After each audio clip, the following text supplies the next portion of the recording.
Doctor اسرار احمد کی تفسیر میں سورہ جاسیہ کا مرکزی عنوان انسان کا کبر یعنی تکبر اور اللہ کی نشانیاں ہیں۔ ڈاکٹر صاحب اس سورہ کو مکی صورتوں کے اس مجموعے حامیم صورتوں کا اختتام قرار دیتے ہیں جو انسانی عقل کو جھنجھوڑ کر اسے ایمان لانے پر مجبور کرتی ہیں۔ کائنات میں نشانیاں، آیات آفاقی۔ سورہ کے آغاز میں اللہ تعالیٰ نے زمین، آسمان، انسان کی اپنی پیدائش، جانوروں کے پھیلاؤ اور دن رات کے بدلنے میں نشانیاں بیان کی ہیں۔ ڈاکٹر صاحب کی تشریح۔ ڈاکٹر صاحب فرماتے ہیں کہ یہ تمام چیزیں خود بخود نہیں ہو رہی بلکہ ایک علیم و حکیم ہستی کے کنٹرول میں ہے۔ وہ اس بات پہ زور دیتے ہیں کہ سائنس دراصل اللہ کی نشانیوں کو سمجھنے کا نام ہے، لیکن جدید انسان نے سائنس کو خدا کے انکار کا ذریعہ بنا لیا ہے۔ متکبرین کے لیے انتباہ۔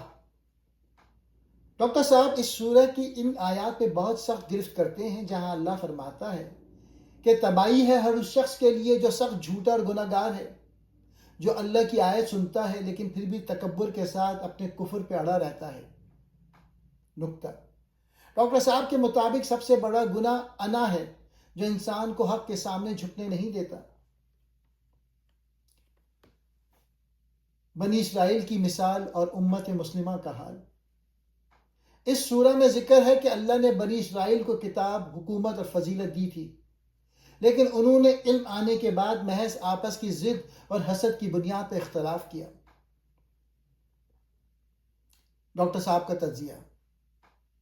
وہ اسے موجودہ امت مسلمہ کے لیے ایک آئینہ قرار دیتے ہیں۔ وہ فرماتے ہیں کہ ہم بھی اسی روش پر چل پڑے۔ علم تو ہے لیکن عمل اور اتحاد غائب ہے۔ اپنی خواہشات کو معبود بنانا۔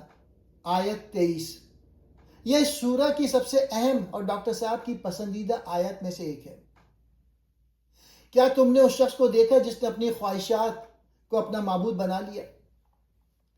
ڈاکٹر صاحب فرماتے ہیں کہ شرک صرف بت پرستی نہیں ہے۔